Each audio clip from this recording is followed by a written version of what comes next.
Let's look at how to do motion tracking in Adobe After Effects.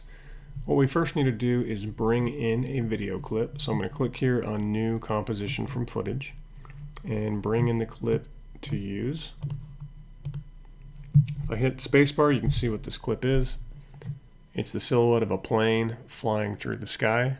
And when it gets about halfway, it's going to reverse and go the opposite way. I don't need all of that footage, so I'm actually going to trim this back until the plane, is about right there. I'm going to drag that in. I'm going to right click and trim comp to work area.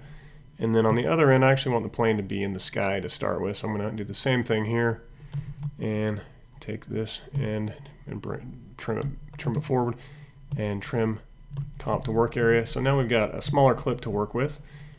And what I'd like to do is create a piece of text that follows the plane's motion. So next we're going to get the text tool and click in the sky and go ahead and create our text. Vacation, that sounds great, doesn't it? You can select the text, you can change the style, you can change the position, a lot of things you can do over here in the character panel. We're going to leave that as is for now. If I go ahead and play this clip, hit the spacebar again, you'll see the text sits there, it doesn't follow the plane at all.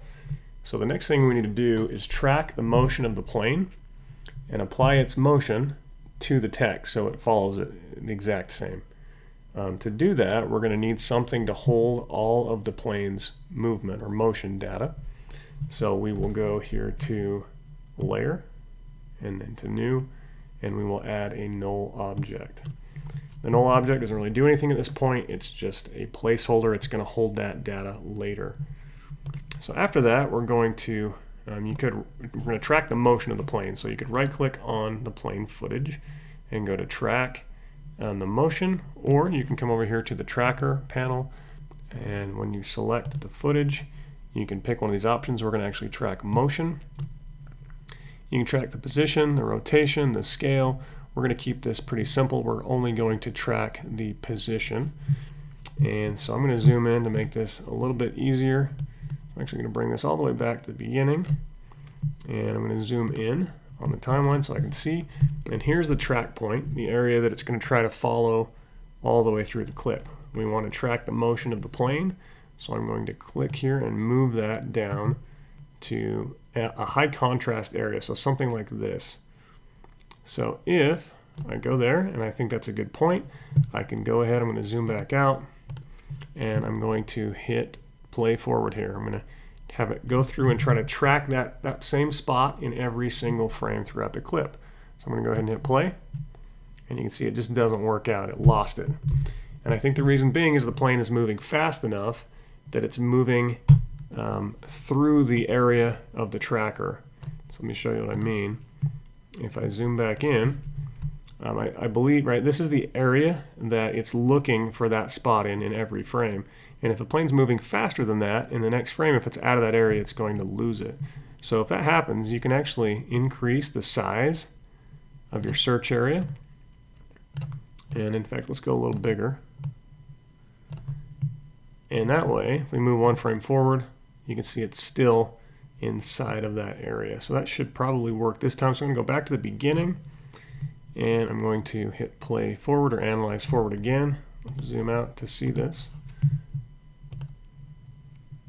And this time it's staying right in the correct spot all the way through the frame, and you can see that by the motion here. If it gets off for a frame, you can always increase that and just analyze it from that point forward or backward here as well. But that looks like it worked perfectly. So the next thing we're going to do is put all that data into the null object. So if you need to put it, like if it's the target for the data is not correct, you can edit the target, but it is correct, so we'll just leave it there. And then you can go ahead and apply it. And don't forget to hit apply. It's going to put the X and the Y data from that movement into that null object. So we hit OK. It's there now. You can see we've got the tracker in. And if I hit play now, it still does nothing. But you can see that box is actually attached to the plane. All right. I'm going to go ahead and take my text and kind of put it more of an area where I'd like it. So I'm going to maybe start it right there, and it'll follow the plane through.